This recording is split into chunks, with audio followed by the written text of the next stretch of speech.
This death tax, unlike any other tax, is a terribly terrific and impactful moral issue. Grand Central is often described, and I concur with it, as the most ideal retail location in the world. It is the only place that I know of that 700,000 people a day go through. Wine's been my life pretty much, and I've been in the wine business 40 years in marketing, importing, distribution, brand building, retailing the last 20 years in various locations. And whatever you do, it's better to have your own push cart. And my goal, like many other entrepreneurs and family business owners, is to have my kids work alongside of me, and someday this business will be theirs. It's the foundation of our way of life in this country. But if we lose the concept of family business, we lose the whole identity of what this country is about. We lose competitiveness, and we're in big, big trouble. The fact that there's an assertion out there that the next generation of family is going to get something for nothing in itself is not only an absurdity, not only is it ludicrous, it's an outright lie. With this business, Grande Harvest Wines, my son has worked every day, Bruce Nevins, since the day, even before we opened the doors. He's putting his life here. This business is going to go to him. Can somebody point a finger and say he hasn't worked for it?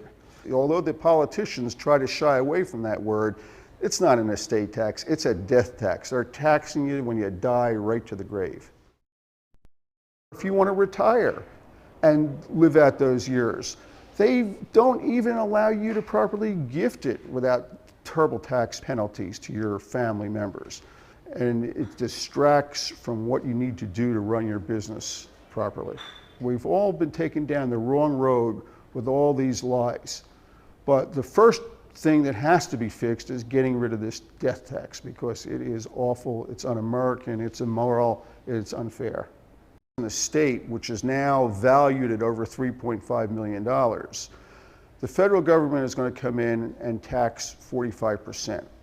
That ceiling's been lifted over these last few years, but in 2011, it's slated to go back to a ceiling of only $1 million and taxed at 55%.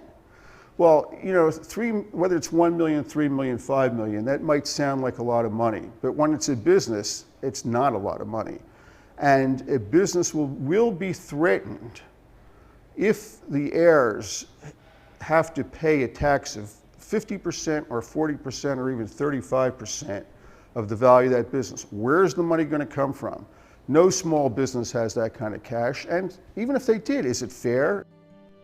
I don't think there's a day that goes by, no matter how successful business is, that the thought is not in my mind to make damn sure that if I go outside and get hit by a truck, the government isn't going to come in and take the business away from my son, because the moment I die, it's his business. You know, when you take into consideration the thousands of dollars each year that we have to try to put away towards the so-called estate planning, those thousands of dollars can be put to so much better use. We could expand the business. We could have more product. We could have more employees. We can pay our employees more. We can put more of that money back into the economy by doing business with all the vendors and all the types of businesses that we do. It will stimulate the economy. It'll grow the economy. Everyone benefits.